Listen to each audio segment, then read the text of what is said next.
Broadcasting from the business capital of the world, this is the Podcast Business News Network. Super excited today to talk with our life coach. He's amazing, this guy. Tom Marino is back. Hey, Tom, how you doing? Good, Steve. How are you, man? Thanks for having me back here.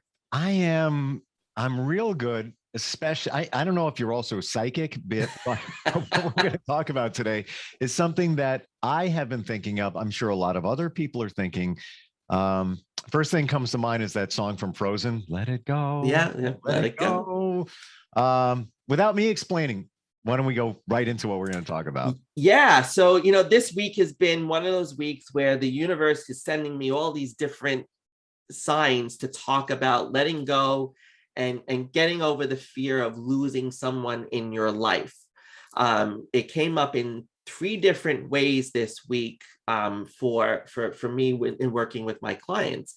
And I was like, we need to talk about this. I did a post on LinkedIn yesterday about it. I'm like, this is really an important topic. Like, what is that thing that's holding you back? And this week it's been the fear of losing someone. And I'm not talking about death, Steve. We're not gonna be as traumatic as we were last week discussing trauma. Yep. We're gonna talk about, letting go of people in your life and how this fear comes up for people. Yep. And we'll go back to that old cliche, but I think it's so powerful. Some people are in your life for a reason. Some people are in your life for a season. I firmly believe people have been dropped into your life for whatever reason it is. It could be 15 years, it could be, 15 days, whatever it might be, but somehow there's a lesson to be learned, or you're helping them, they're helping you. Yeah, I once wrote a blog post about everybody serves a purpose. And it was actually inspired by I commute into the city a couple of days a week. And this one particular morning, I didn't take the 2 train uptown. I took, because there was flooding or whatever. And I then took the A or the B uptown instead. And on my subway ride, I just happened to lock eyes with this gentleman, and we started to talk about the inconvenience of not being able to take our train that morning. Now, I never seen that guy before, never met him before, and it was like, okay, great. When people tend to talk to each other when they're going through a similar circumstance, right? It's part of what's important about supporting each other is we talk about what we're going through. Sure. And taking this train uptown, I'd never had seen that man before. Well, wouldn't you believe, a week later, on this train that I normally take, I met that man again. And we locked eyes again, and we just waved. And I just said, hi, how you doing? And that was it. And it sparked this whole idea of everybody serves a purpose in your life. Whether how insignificant that meeting was, but to see that man again on a place that I go all the time and never see him again, it's like, okay. But just as fleeting as that is, just as fleeting as that moment was, and I've never seen that man again. Right? But wait a minute, you never know that you won't. Exactly. But I wasn't attached to that situation. And just as that man came into my life so quickly and served that kind of a purpose to make me write a post about how everyone serves a purpose, that's how we have to sometimes let go of people in our lives that are holding us back, and let go of situations, and not be afraid to lose people. Not being afraid being afraid of that, but recognizing that that person has served their purpose for you up until that moment. Everyone serves a purpose. I tell this to potential clients all the time. I do a complimentary call for anyone that wants to consider working with me to make sure we're a good fit. And at the end of that 30-minute conversation, I usually say to that person, whether I spend 30 minutes with you, or I get to have 30 conversations with you, or see you for 30 years, if I've helped you in some way, then I've done my job and served my purpose. But that's the beauty of not being attached to people and relationships and situations and employees and clients, and letting people go more easily, because if you recognize that they've served their purpose for you in their life, let them go in love and not hate and anger and all that other stuff. but let them go because something better is coming. Something more is coming. Would you say, and we'll get into the reasons why we're afraid to let them go, Right. but would you say that you're not going to see that opportunity, like you said, something better is coming unless you let go? Exactly. Sometimes we have to let go. You know, this happened for me a couple of weeks ago. A client that I had been working with for over 6 months. I really liked this client. I had a good connection with him. He was a top, high ticket client, good paying client, very important to my business, both from a business side, but also from how I was helping him. He just up and decided that he wanted a refund and wanted to leave. And I was devastated, right? I was upset by that. And this is what really got me to let go a little bit. I said, you know what? This is not my issue. Whatever it is that he's going through, he doesn't want me to help him with it. He doesn't want me to be there to facilitate it, to guide it. I said, okay, I'm going to let him go and he'll be back. If he comes back, I'll receive him with open arms. If not, it's done. No worries. And what happened that week, Steve? You got another, either he came back or you got another client. I got 3 new clients. Yeah. Because those people needed me. Those people needed someone to help them. He allowed me to make the space for them to come into my practice and my life. But if that didn't happen, if I didn't let go of that man in love and say, good luck to you, if you need me, I'm here. But if I didn't put it out that way, would I have received 3 new people? We'll never know the answer, but No. That's the universe. We don't know what the universe has for us. We don't know how it's working. All we know, it's doing something. And maybe if he stayed with you, he would have taken up a lot of time, a lot of energy where you couldn't even take care of. Who knows? And take somebody else on. And I feel that all the time. I always feel like especially when it comes to my practice, I will get an influx of clients at the time that I need the influx. And then at the time where it slows down, it's because I don't have the space to give any more of what I'm giving. And I recognize that, right? But, I was talking to some of my clients this week, and one of my clients, he has an employee who's going through a difficult time, okay? And he was concerned that this employee was going to wind up needing to take a lot of time off, and it was really going to impact his business. And, and somebody was going to have to pick up doing the work. Well, you know what? Everything worked out okay. Once I said to him, don't fear that that's going to happen. It is a potential possibility of that's how it's going to be resolved. But I guarantee you there are 6 other possibilities that are win-wins and maybe a few win-loses, but that's the lose-lose. Don't focus on the lose-lose. Focus on the win-win. Let's get to the win-win. And that's what we have to see too when people are holding us back. When we're holding on to a relationship, and this happens a lot, a lot of people are afraid to get out of a bad relationship. A lot of people, relationships, we're not meant to love just one person in this lifetime. I don't believe that. I think we're meant to be with many people, love many people. However you decide to express that is all on you. But whatever you are, why you're with someone serves a purpose. And when that purpose is done, we've got to let go of that person in love and be grateful for that. And you need to recognize that the purpose is done, which is one of the reasons why you want to talk to somebody like a life coach, just to make that come clear. Aside from, let's focus on relationships, not even just business, just personal relationships. Is it a fear of missing out? Like, all right, if I let go of this person, I'm gonna miss out on maybe some of the things we did, and just afraid of just letting that go. What are some of the reasons why we don't? We're afraid of being alone. That's what it comes down to in a lot of relationships. We're afraid of being alone. We are afraid of missing out on experiences with that person if we enjoy that person and being with that person. And this happens in friendships all the time. Think about it. Your friendships change as you get older. How many people are actually friends with someone they went to grammar school with, right? How many people are actually friends with someone they went to high school with? More people are friends with people in high school and college, but who is in your friend circle today, right? As a parent, I'm in a friend circle with most of the parents from my children's school, right? When kids go to school, you form a new group of friends and you meet new people. My son played Little League for 7 years. I have friends from Little League that are also friends from school, right? You make different friends along the way in the experiences that you're going through at the same time.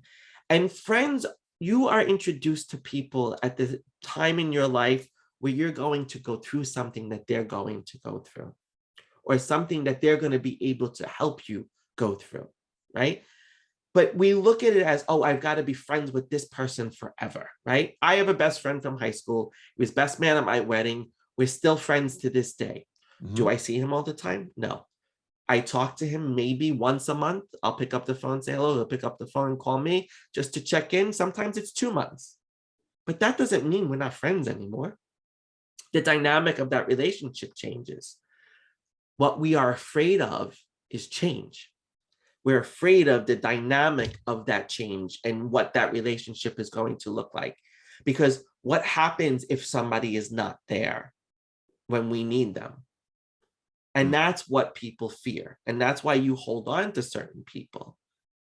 But I always look at this too, like when people get sick, when you find out somebody's diagnosed with cancer or somebody gets ill, there's always someone that rises in that occasion that you never thought would rise to the occasion and be there for you. There's always that surprise person, right? There's always that all of a sudden that person is there, and that person is there until that person dies or gets better, right? And that person serves a very unique purpose. And the people that you expect to be there aren't always there. And that's the opportunity of letting go. Don't hold on to the people you have expectation of. Be grateful for the person who did come into the picture. And I know we're talking to somebody right now, that someone's going through a tough time. Without a doubt. I don't, you're talking to me too, because I could give you a bazillion examples, even in the last 6 months, because I'm on a different journey. And it's not about me, but yes, absolutely. But you need to really analyze it and take a look at it. What did this person bring to you? How did that help you? And I have a friend, I've known her since I was 17, and she's a therapist, and we're close. She knows my entire life story, everything, details. And the last time I verbally spoke with her, 10 years, 15. Wow. But we text all the time, and we're right on that. And I'll ask for advice, how to deal. She deals with a lot of teens. Like if I have a question about my kids or whatever. But the one thing and the reason I'm bringing it up is, in my situation, she did say, and I'll never forget this, those people or that person doesn't serve you anymore. Right. Doesn't serve you anymore. And I was like, whoa, you're right. Yeah. And that's a line that I often use too. I say that person has served their purpose for you, right? Even looking at this in divorce, so many people make divorce such an ugly situation. Okay. And there's circumstances that make it ugly. But I've also seen the other side of divorce that's very amicable, that's very friendly, that's very much letting go in love and not letting go in anger and hate and disgust, right? I've been working with this woman who, she is getting divorced. She's been married for 25 years, but the last 5 years, she feels like she's been with her best friend, right? She doesn't feel passion. She doesn't feel fulfillment. She doesn't feel those things. That her husband gave her children, but that marriage is no longer serving her. It's no longer bringing her the joy and the fulfillment. And she's not bitter about it. She's letting it go in love because she knows that something different that's going to change her is going to be around the corner. Totally hear you loud and clear. The only thing I can say to that is always do the right thing, because sometimes in those situations, people change, cars will change direction. I like to, use that analogy. And if you don't do the right thing, you're just going to create havoc for years to come. Right. And she's overcome that fear of losing a partner. But she recognizes, it's the recognition that that relationship is no longer what it was and no longer what it can be as a marriage. It's no longer a marriage. It's no longer a loving it's loving as a friendship, but it's not loving with that passion and that intimacy, and that's gone. But she understands that, and understanding, like any fear, when you bring knowledge to the fear, when you educate the fear, when you learn, the fear goes away, the fear changes, because you no longer have that lack of something, right? Yeah, it's so true. Can I make a confession? Yeah, sure. I think this is going to be very, I think, relatable. I'm always hanging around people. I go out to dinner, I'm with somebody, it's whatever it might be. The other night, it's hard to even say this and believe it, I had dinner by myself for the first time in my life. I went to Applebee's. I was working late. It's like, yeah, gotta get something. I'm going to be up early working on a project, and sat down. And there's other people there doing their solo thing at that moment too. But I had to get something to eat. Let me just say, Applebee's, not gourmet cuisine. Right. That was the best tasting food I had in so long. And you know why? Because I was mindful of it. I wasn't talking with somebody else or doing something else. I was in the moment. I was present. I enjoyed that beer and whatever I had in that soup. It was like, this tastes really good. I didn't know Applebee's had such great food. Hey, because when we're focused on other things, we miss out on what's right in front of us. Exactly. And that's the thing. And you let go of the need to be with somebody else at dinner. You just took it upon yourself, right? I always walk into a restaurant, I see somebody sitting by themselves. Sometimes I feel bad for them. But sometimes I go, you know what? Maybe that's what they need. Maybe that's what they're choosing. Yeah. Maybe that is their choice, to be by themselves, because they can enjoy themselves and they can take care of themselves, right? This is a self-care thing. You've got to know what you need, right? And dissipating that fear of staying with someone is not serving you and what you need anymore, right? If that person makes you worse, you don't need them. If that person doesn't make you want to be the better version of yourself, you don't need them. You need to find the people that will do that. And just as one door closes, not to sound cliche, Steve, but when one door closes, another door opens, but you have to trust. And that's the combating thing to fear, is trust. You've got to trust that when this door closes, something else. People do this all the time in a job. They lose their job, they get fired, they quit a job that they hate, like I did, and have nothing to go to. You have all that fear. But I wouldn't be here talking to you today in this way, in this role, if that did not happen for me. Yep. I was in the same situation. I can totally relate to it. And it was fearful at that time of starting a business after, 2.5 decades of working somewhere. And it's like, all right, now what do I do? And it was a mutual departure.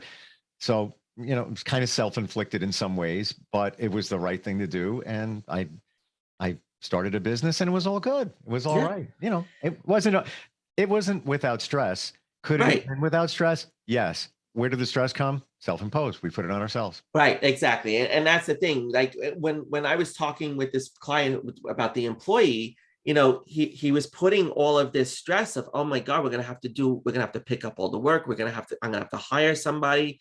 It's gonna be hard to find someone and have to train them and all. And we're adding all of this burden. We didn't even have the conversation to know what this person's decision is yet.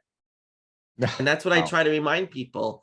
Fear becomes the enemy of progress.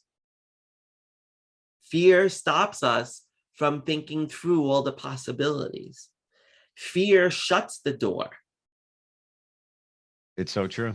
And we have to see that the door will open if we let the fear go.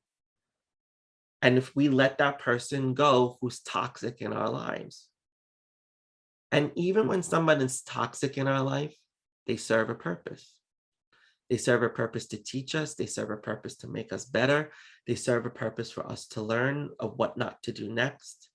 A bad boss is a good boss. Interesting. You learn. Yeah. Yeah. You learn from that bad boss. And I learned that at becoming an executive. I learned a lot from bad bosses. I learned the boss that I would not want to be. Mm-hmm.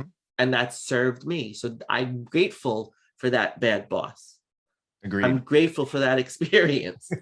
Isn't it funny when you think of those situations, be it people, friends, bosses, whatever it might be, you get the picture in your head. It's like, yeah, I didn't want to be, I don't want to be that person, Right. but thank you for the valuable lesson. And then you see a different person, different boss.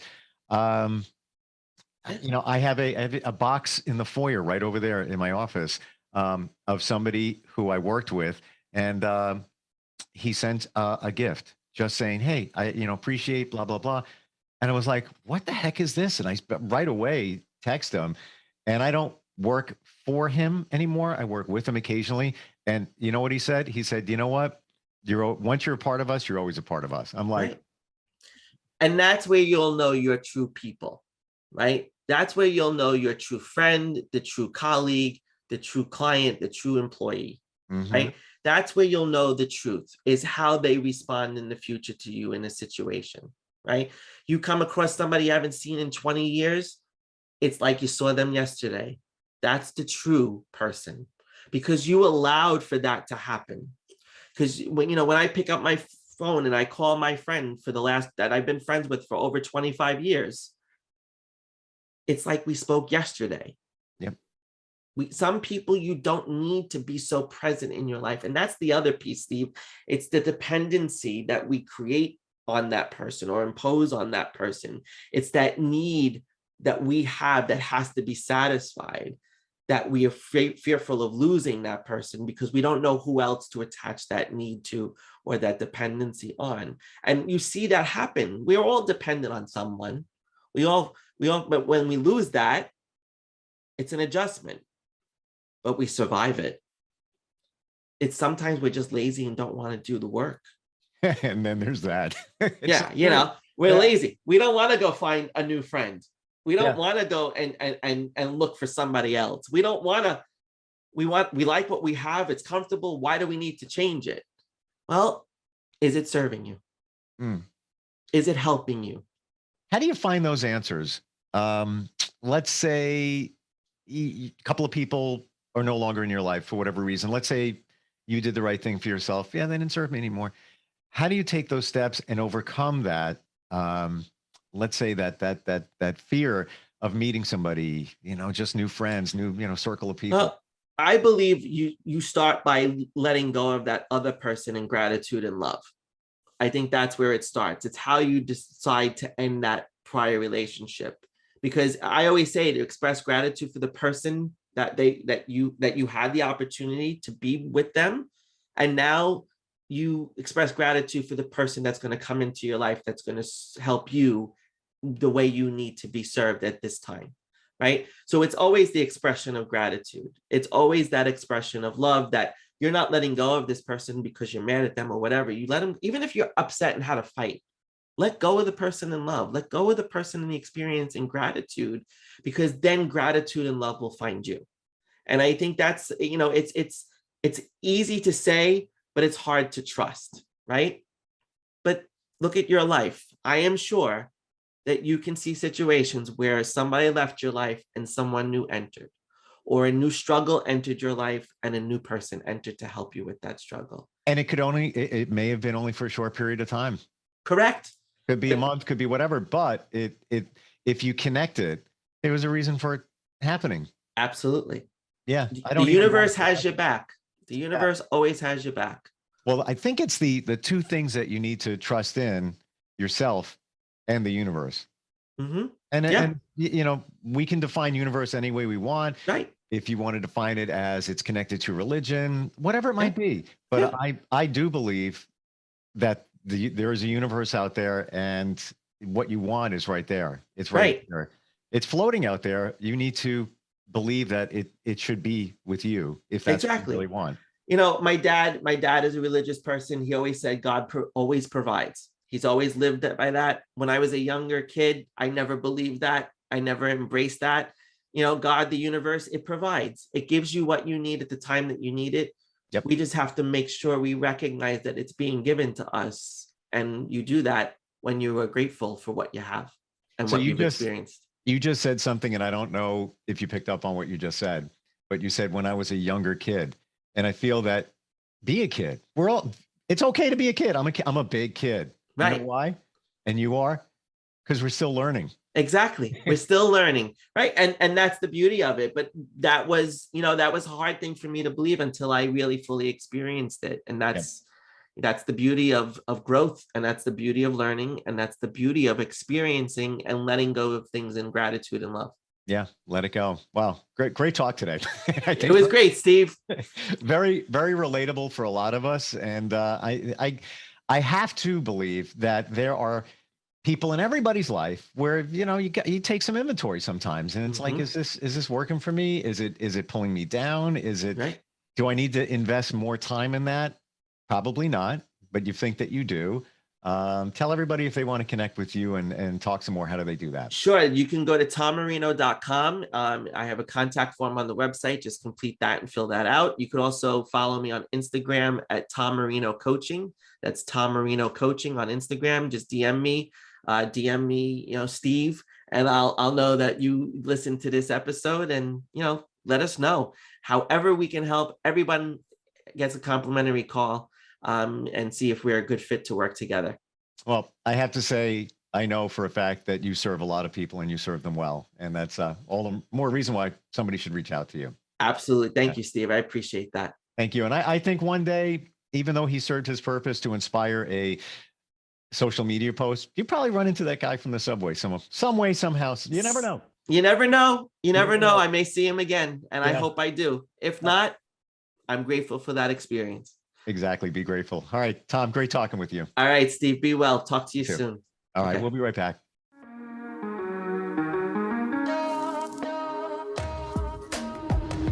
Broadcasting from the business capital of the world, this is the Podcast Business News Network.